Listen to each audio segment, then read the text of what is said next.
you can go and see that they've got great energy and they're an exceptional communicator and they're able to build a relationship with your kid and the other players. If they're great at that stuff, I would suggest that is probably more important than being a great tactico coach. I think tacticos, we call them online, or a great chess grandmaster. What do you think? Absolutely. Yeah. Welcome to episode 12 of the Youth Soccer Podcast. No Ricky today, he's away, so just me and Phil. We're talking about coach energy and what you should be looking for as a parent or a player from your coach. Straight into it, Phil. What should it look like if a coach has good energy, like the kind you want to see from them? What should that look like? Okay.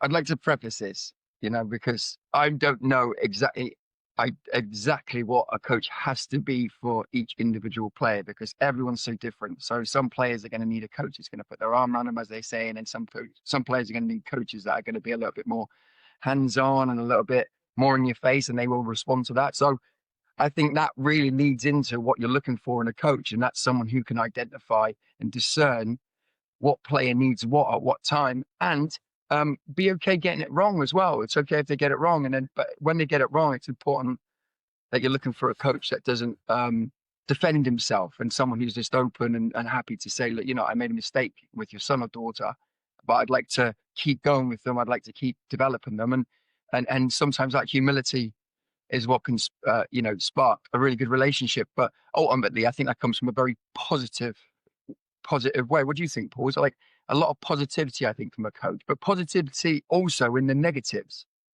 Yeah, but just be positive, but hold players really accountable, right?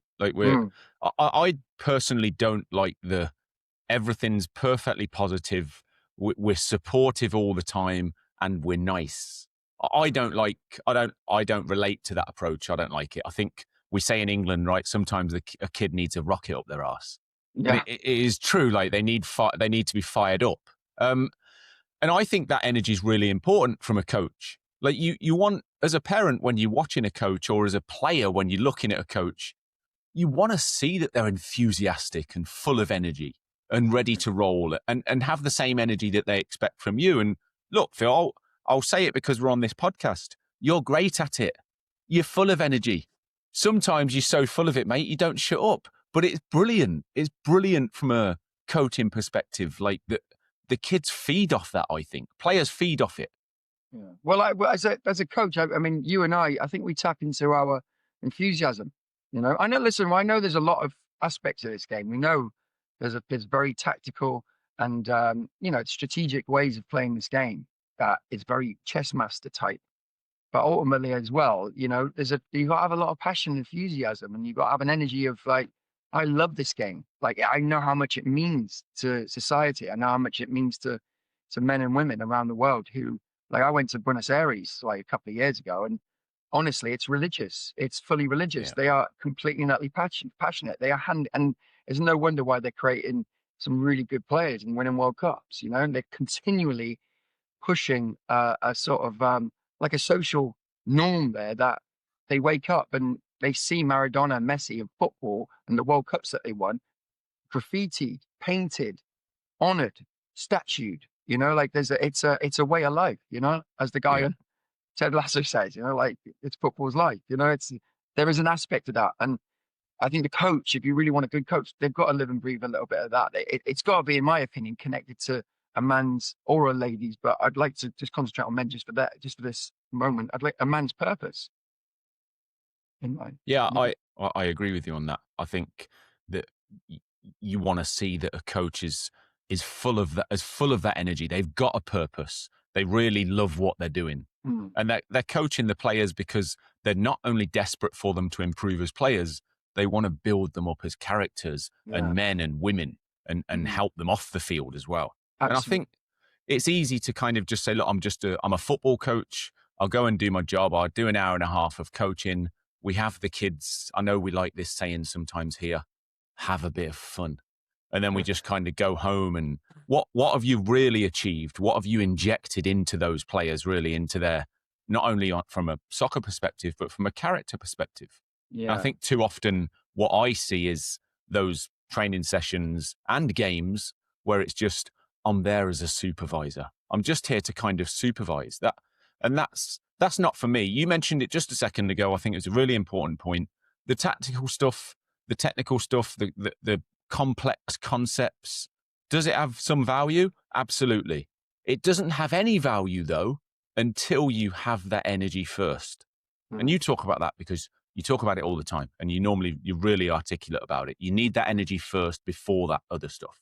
Oh yeah, it's very foundational, isn't it? You know, but it goes back to what we're saying. What we're saying about energy and football here is making, in my opinion, making that connection between, you know, being a people person. You know, forming those relationships and understanding other people and understanding that potentially football is a place for them to add other aspects of allow other aspects of their life to be seen within the game. Where you so if there's something not quite happening in a life that's a bit frustrating, football's a great place to go and let that out really healthily.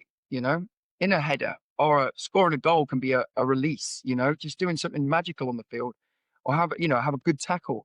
That can be a good release of emotion. So we're going into those places, in my opinion, where we correlate football and what may be the greater purpose of this game. And I think honestly, it's a good place for us to purge some of the stuff that we go through in life, and also, you know, form those connections of people that are in it with you.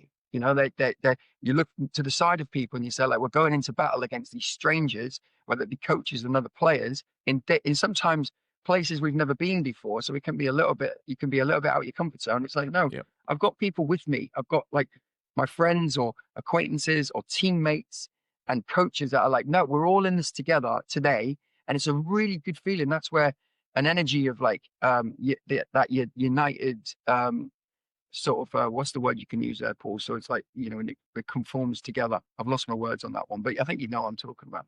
Yeah, I do. Like a unity, a collaboration type thing. Yeah, Like yeah, everyone's pulling in the same direction. yeah. How can that not be one of the main aims for everyone that's going to play this game? Because honestly, in my opinion, the best teams that I've played for come from a coach that had a clear direction, a deep passion and understanding of the game, and a real sort of respect for the game, and also had relationships with his players and got the players to have relationships with one another.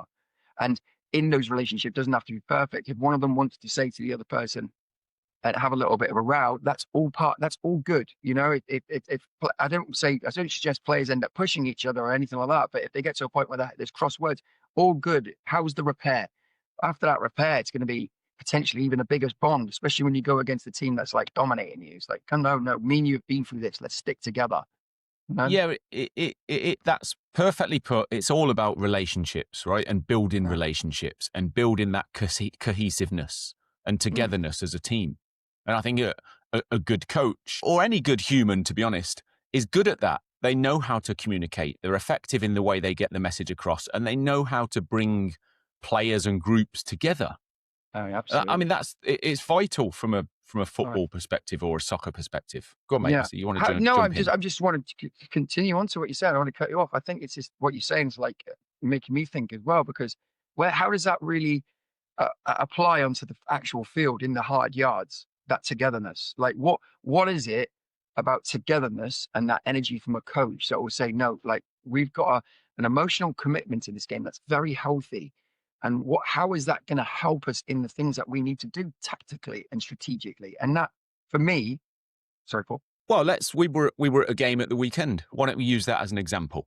We were at a game Yeah. at the weekend, and a group of young lads, young men, they they needed the energy and the input with some basic tactical stuff. And in this case, let's use pressing as the example because we used that Hmm. just to go out and say, lads, just go and press. Do you know what? Just go and run towards the opponents a little bit and go and press. Or on a Hmm. tactical perspective, you go here, the right winger, shut off the switch, and we'll condense the game a little bit and bring people over to this side of the field.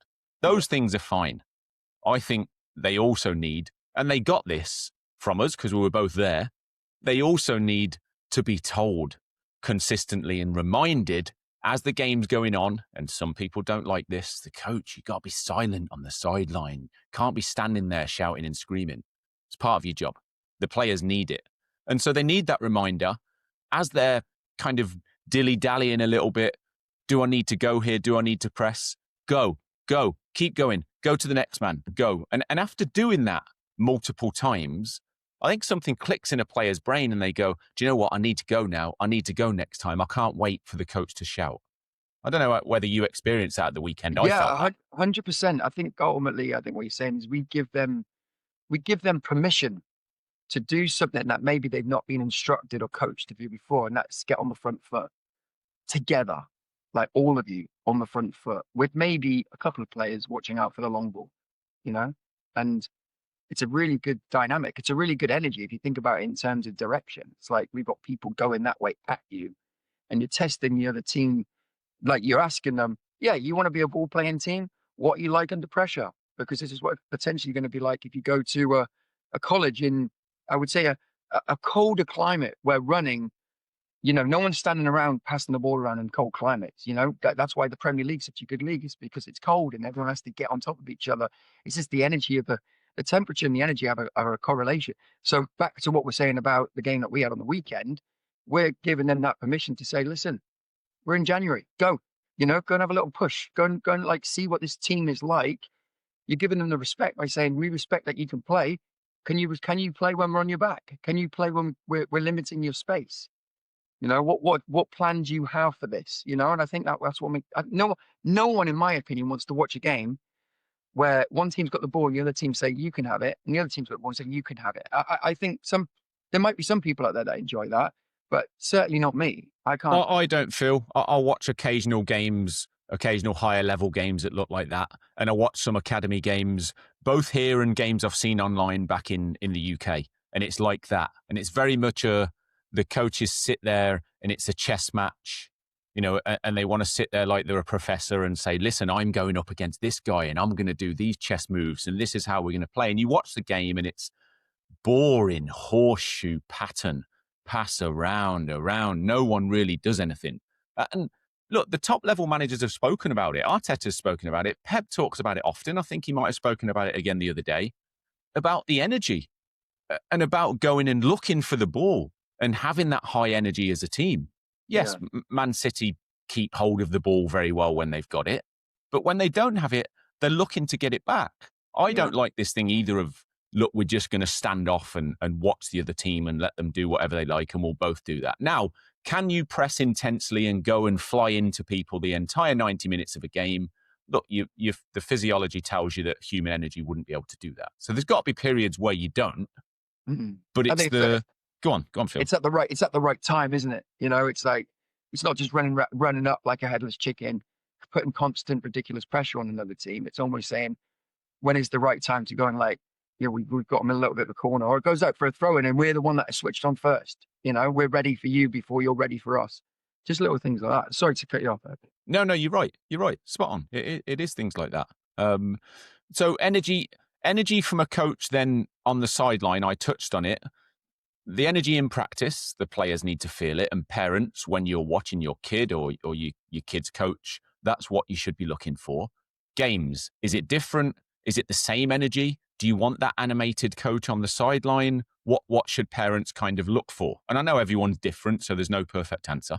Oh, well, it's interesting, because if I'm on the sideline and I'm being quite boisterous in terms of how I would like my team to approach, like I always talk about before the game, we can't be just starting games and not saying, right, this is how we're going to do it. In my opinion, it's in the team talk of the game. We are looking to do this. So, and you ask, and you get everyone in the team, in my opinion, to try and, in my opinion, someone else might not agree with this, to agree with that. So once there's be that agreement, then it's the holding them to account as a team. They say, we agreed about this before the game. So this is how we're intending to go about stopping the other team. I hope I haven't lost the thread to that question though, Paul. 1 second. No. And then, no. So that was it. That was it. Yeah. So the energy during a game, right? Got it. If that team gets to a point where you can see the pressing isn't working and you're on the sideline and coaches can see, parents can see if this is a little bit disjointed, and then we've got a coach who's telling them to keep going in that disjointed way, then we've got to ask questions, because a good coach can say, right, we've done the press, they've played out of it. Now we need to like set up in a different way and respect that they are good enough to play out of our press, and then give them another challenge by maybe that's when you start creating a team shape that's a little bit more solid, you know. But that transition from that to that has to come from that coach who's aware of what's going on and actually can take his emotion out of it and say, right, it didn't work. Right, just sit, don't dive in. They've got it. Fair play to them. They'll give it back to you at some point, but we're not going chasing, you know. Yeah. You know, it's that tactical now. It's not just again, just to reiterate, not a crazy coach who's shouting on the sideline, they got to press, you got to press, you got to press. It's like, well, we keep getting bopped. And it's like, no, that's not going to work. I mean, what do you think? You must feel the same way. No, a similar way. Like the energy, I think the energy from the coach on the sideline to the players. I really do. And I think if a coach it doesn't need to be an out of control energy, right? And I've been guilty of this in the past for sure. An out of control energy where you've lost it and you're going over the top, and the things you're saying are probably not being said in a balanced way to players. I think that's important, right? That they want to feel that energy from the sideline. They want to feel that they're being held accountable, knowing that on a team where the coach has that accountability, as a player, they should be thinking, do you know what? If I'm not running back here, and if I'm not doing these roles that I'm supposed to be doing as part of my position, I know the coach is going to be on top of me because that's what he or she's like. They hold us accountable. And I think players are desperate for that. I think they're crying out to be held accountable in that way. Absolutely. I think talking about this game that we had on the weekend, what I personally, if the players are coming off the field and you could tell like an energy towards the coach, the players are looking at and they're like, do you know what? I didn't enjoy that. Like I would have looked at my approach years and years ago, but they come up and they give you, they give you a good handshake, most of the players, and they say, I appreciate that you looked at this in a different way and you now you trust it so much that you are willing to give it a go against potentially a team that's more technical. And they come and they shake your hand, and it's a really good feeling as a coach for a player to come and shake your hand after and say, thanks for going through that that occasion with me, that sort of event with me, and having a direction. You taught me something new about the game. And I think that's why I keep doing that. Does that make sense? I feel like it keeps giving. It feels like the energy back I get is appreciation for it, not like you've just traumatized me. You know? Yeah, I know that's a great point, mate. Yeah, you get that appreciation from players, and that kind of validates your approach, right? And then you continue doing the same things. And again, it goes right up to the pro level, through all the levels. From a coaching perspective, you've got to have that great relationship with your players, and your players will either directly or indirectly give you the feedback to tell you whether you're doing a good job from their perspective or not. And if they're not coming up to you and wanting to hug you at the end of the game or shake your hand or have that communication, chances are you might not be doing as good a job as you think you are. And I think that's important for coach self-reflection as well. Yeah. So how does that, like, say from a parent's perspective, they're looking at the coach. How do we get them to identify sort of that what you're saying about maybe the connection with the player? Let's use one example. You see the coach shout something to the kid in the game to do something or adjust the way they're playing for a specific reason. You don't need to understand the X's and O's of that, but the player acknowledges it. You might see the coach then at halftime put their arm around the player, go and have a quick word with them about something in a conversation, and the players nod in and they're happy. And then you ask your son or daughter at the end, what was it the coach asked you to do? And was it fair and did it work? And get that feedback from the kid. And the kid will tell you straight, yep, he or she told me to do this, this, and this. I did it and it worked. And the coach was pleased with me. And this is what I've learned. Or the coach asked me to do this, this, and this. Didn't feel right. They kept shouting and screaming at me. It wasn't working. Yeah. And then they just ignored me at the end of the game. Yeah. Yeah. Very, very, very interesting. I mean, that for me is the coach's responsibility, you know, like, and I think don't get me wrong, we know this, we talked about it before on the previous podcast. We know there's some players out there that, you know, find it hard to come out of their comfort zone and do something that the coach is asking them to do, even though the coach might have a clear idea that this is exactly what they need to do to be a better player and for the team to be stronger around them. Yep. And if they refuse to do that, the coach is still, in my opinion, it's still the coach's responsibility, because that is the coach or the manager's sort of like, that's what they get in the leagues. That's what they get the big money for. And that's because they can get people to do things out of their and that comfort zone. but that's the job anyway, Phil, right? Whether it's the big leagues or whether it's a youth leagues in America and you're getting paid, or it's a youth league around the world and you're not getting paid and you're a volunteer, the job doesn't change, does it? The job description and your responsibilities as a coach doesn't change. Doesn't change. You're there to have the team enact a game plan and carry that out and help the players be as best that they can. Yeah, I would suggest the only thing that changes really is, besides from the external world, like the physical world of fans and stadiums, leagues, is pressure. You know, like how much pressure coaches feel. And I would like to see some of the coaches in these areas feel a little bit more pressure if they're not feeling pressure. I'm not saying that they definitely are or not, but I'd like to see that pressure. I think that pressure is really good for a coach because it really gets you to think in a way where there's a little bit of time sensitivity. And I like to take time sensitivity out of my everyday life, but I think in soccer we play by time. You know, there's a lot of time involved in this game. How long do you get as a coach? What's the score going to be at the 75th minute? How long you got left to get back in the game? There's a lot of time stuff in there, and I just think I'd like to see more pressure on coaches. But just on the side, I know that's not really. I mean, parents potentially could create that kind of pressure for coaches. Have you ever felt a player put pressure on you about a certain they want something to be better, and it needs to change quite quickly? Yeah, often, and I think that's necessary as part of the game. Like you just mentioned, having that pressure as a coach, the same as having it as a player. You need it to get better. You need that pressure, like the pressure forms diamonds. You need it. And Yeah. I don't. You say you don't like the time sensitivity in your life. I don't like the time sensitivity in my life, Phil. I'm 46 now, so can you slow time down a bit, please, mate? Well, this is the thing. I was listening to a podcast not long ago about the two quite what's the word? They're quite when forget it. They're two people having a podcast. They go deeper than the average person, and they Yeah. were talking about some footballers, potentially even Messi, who has the ability to slow time down a little bit while he's on the field, like a little bit of time bending. We'll talk about that maybe another day, but Yeah, that can be another one. I think time is relative, as they say, and I think the best players and the best coaches somehow slow that time down and be able to make good situations in pressure environments, high pressure environments. Yeah. Anyway, well, I think we digress a little bit there, but yeah, absolutely. What do you think then, Paul? So we've got parents that they're looking at their coach. He's quiet, far too quiet, and he's saying things to the player or whether it be a girl or a boy, but they know deep down that player is not responding to something because nothing's changing, but the coach is talking to them. What do you advise a parent to do in that situation? I think it's a difficult situation, mate, because I don't want to say people can't change and adults can't change, because they can. Everybody can change, everyone can improve, everyone can grow. Is that coach likely to go away and improve themselves? I don't know the answer to that.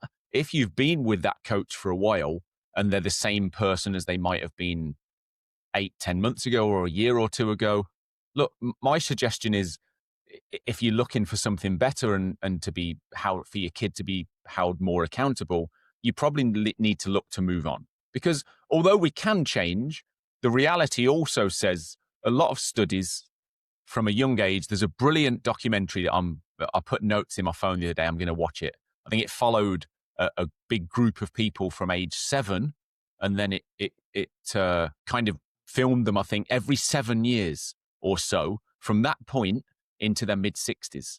And I think the big takeaway that I read from it, and I'm looking forward to seeing if this plays out when I watch the documentary, the big takeaway was your character and the way you are as a young person, those traits, very often it's the same when you're in your 60s.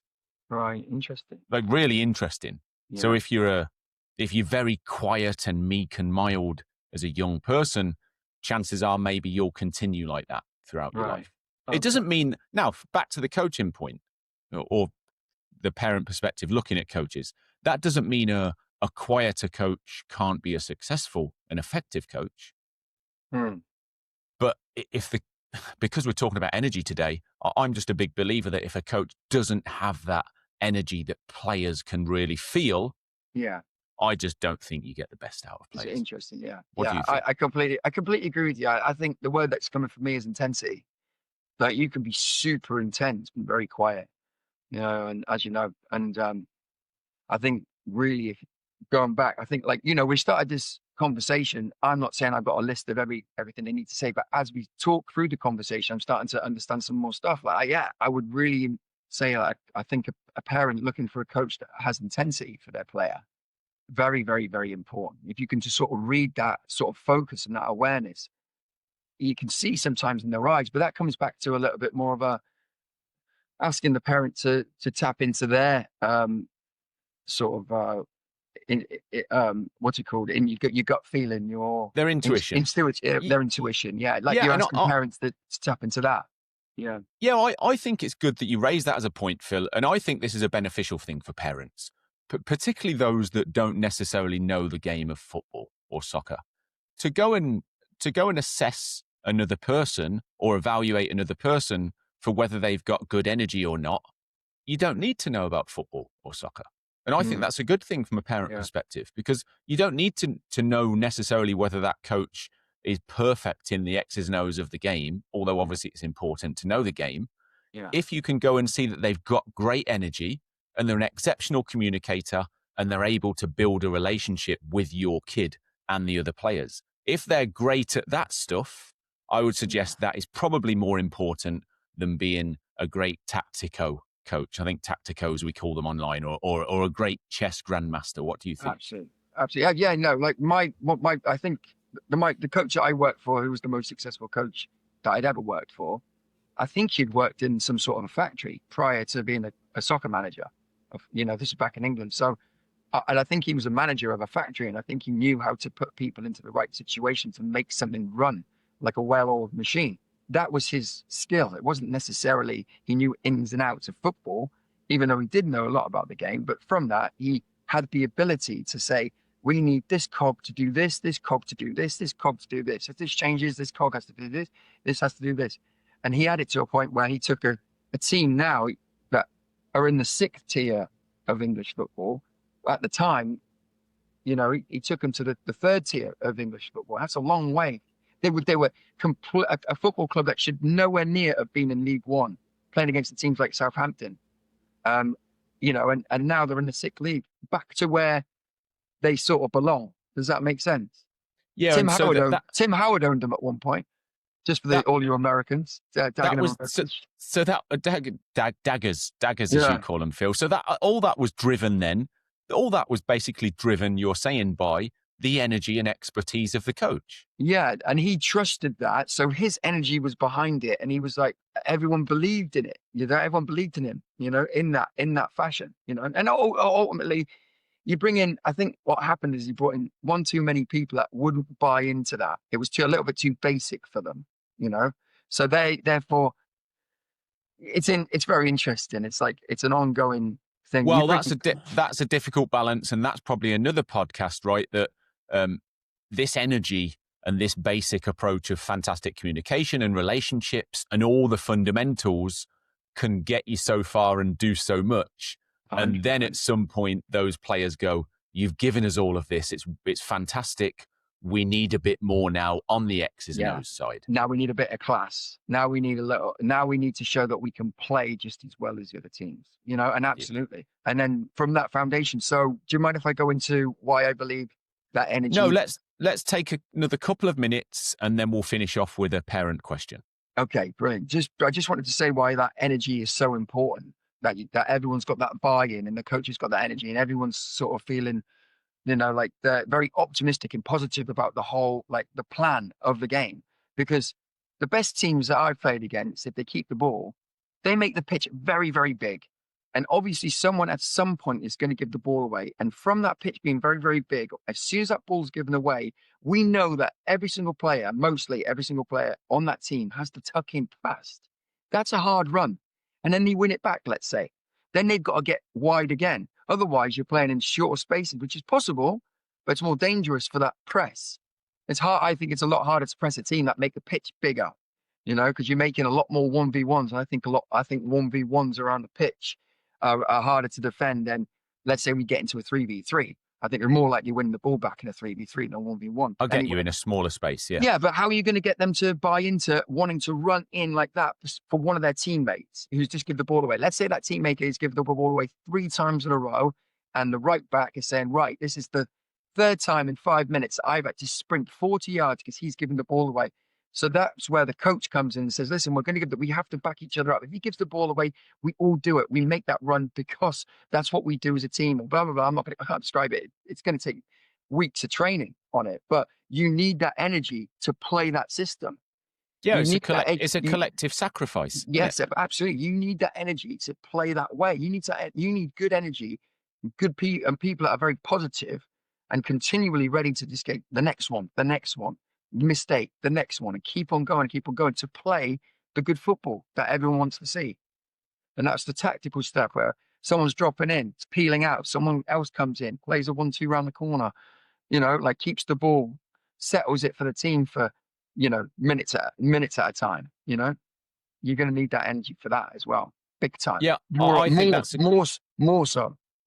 I think that's a great description of energy and what comes from it. I think maybe we summarize it at the end of the podcast before we do a question in energy from the coach is absolutely necessary, massively beneficial to the players who then take on that energy. The energy part comes before all of the other parts. In our opinion, the energy part comes before everything else. You can do your tactics and your chess moves and all the other stuff, but it doesn't count it doesn't matter as much if you don't have that energy as a coach, as a player, as a collective group. Absolutely. That's kind of how I see it. Absolutely. I mean, just to finish off, if you play a team who isn't willing to press you and you're willing to press them and you're willing to keep the ball, there's a complete mismatch there because they're going to let you have it. But every time they get it, you're going to want to take it off them. And straight away, you're looking at a Klopp stroke, Pep kind of press possession-based game. But with, obviously, the information of how to go forward with it, and score goals with it, which is ultimately people want to see goals. Definitely want to see goals. Right. Great chat this on Energy, Phil. Great that. We'll finish off with one question today. This is a good one. Someone sent this on social media. You answer this and maybe I can add a little bit. Absolutely. My son wants to be a captain and a leader. What advice do you have for him? Very good question. Well, seeing as though what we've been talking about with energy, you got to have good energy as a captain, I think. Do you know what I mean? You've got to be a people person. Everyone on that team has sort of got to respect you for either being a very good communicator and a positive person who's always saying, listen, we're 1-0 down, but it doesn't matter. We're 3-0 down, we got to keep going. There's someone who's got a never give up attitude and someone who can have compassion for and everyone else in the game or their team that maybe understand that other people have low on confidence or some people are a little bit too confident and they can ground them back again. And lastly, someone who can play well as well, like a captain has to go and I think they have to be one of those players that can be 7 out of 10 every week, minimum. You got to lead by example in terms of your performance. Lead by example. Then you don't have to maybe be so much of a communicator, but you can be someone who's like, do you know what? He gets his head down. He's very present with the game. And I like that. And I want to follow him, or her. But lastly, I think when we're talking about that energy of a team and where we're going with the game, are we sitting in? Are we pressing? If that's not going to come from the coach, then you need a Roy Keane type captain out there who's saying, like, I understand what the coach is trying to say, and I'm going to implement it in the middle or from the back, potentially, or maybe even a striker, but for someone who's can lead that on the pitch. So it's not just the coach's voice continually saying, it's like, no, the coach is saying it, and we've got our skipper saying it. And it's like, right, we've got two strong voices here that are saying, this is what we're doing in this game, and this is how we're going to attack it. Where did that word come from, by the way? Because maybe I don't know in America if they used that from a captain. Skipper. We use that in England. Skipper. I think it was from boats, wasn't it? Like must be a captain from a boat is a skipper, I think. Well, in that case, probably do use it here, but I've not really heard it within soccer here. Yeah, I like the word skipper. Like skip. For a captain. You're a skipper. Yeah. All right, skip. What about you, Paul? What do you think? What do you think makes a good captain? Leading by example in terms of how you play is one of them, right? Because for most players, for your teammates, I think it's difficult for them to have that respect for you as a captain and a leader if you're not performing well. I think it's difficult. So you've got to be able to lead in the way you play, but then leading from a communication perspective is really important. I think there are two things. One, go around the field being positive with your teammates. And at the same time, and when it's necessary, go around the field and hold your teammates, boys, girls, men, women, accountable in a positive and supportive way, right? You know, someone makes a mistake, a quick run past. Hey, think about that. Think about whether that's the right pass next time. Try and keep the ball. We're trying to look after it. Try and keep the ball. A quick smack on the back and go, let's go. And they turn around and go, oh yeah, that's great. I'm having that. And you run around in that kind of positive way as a captain. Yeah, love that. Really, really true. Yeah. I mean, like, listen, there's so many different ways you can say to someone. Like, I've wore the armband and someone's given the ball away, and I've said the wrong thing to them. You know, I've said something that isn't positive. You know, and people have said that to me, and you sort of have to get on with it. But it's great when a captain says, "Was that the right pass? Was that the right?" And then you have the opportunity to say, "Nah, you know, you're probably right there." You know, and there's a little bit of a back and forth with the captain as well. He's got a little bit of it shows that he or she's got a bit of nous. I like the one where the energy of, you know, you're better than that. You know, when someone's not going for a hard time, say, don't worry, come on, you're better than this. You will come out of this. You know, just keep going. You know, that kind of, you don't become a bad player overnight. You're not going to become a bad player in the next 5 minutes sort of energy. You know? Yeah, look, it's the being a good captain isn't dissimilar, right, to being a good coach and a good leader on the sideline. Absolutely. You're holding people accountable, but in a positive way, and being supportive of them and trying to give them little snippets of info that can either give them a boost in confidence or help them with a decision or a thought next time. Yeah. And that's what a good leader does. Absolutely. And say, for instance, they do walk off the pitch after a loss. Good leaders are never going, well, it was him today, or it was him today, or it was her today, it was her fault today, or the coach today. Good leader will walk off and be like, what could I have done differently? You know, I was the skipper today. I'm going to take the most responsibility out of all the players. Well, imagine what a great impact that has when you come in and have a little circle get together at the end of the game. The skipper brings everyone in and goes, we lost 1-0. We all, for the most part, gave everything we could. We made a couple of errors in small parts of the game. I messed this part up. And do you know what? We're going to work on that, and we're all going to improve it together and make sure in the next game we're better at that. And that sounds like a skipper or a captain that actually goes easy on themselves as well. We don't want captains that are beating themselves up. No one's going to respond to that kind of leadership. A little bit of self-criticism, yes, but not dwelling. It's more like, right, I've processed it. We move on. Okay. Yeah, agreed, Phil. Occasionally, just to finish off, that what we mentioned earlier in the podcast also, a rocket up their arse. Sometimes as a captain, you got to hammer someone and fire them up. There's a great clip of Roy Keane and Ronaldo. Ronaldo does something silly and tries to chip the keeper from 3 yards out instead of just putting it in the corner.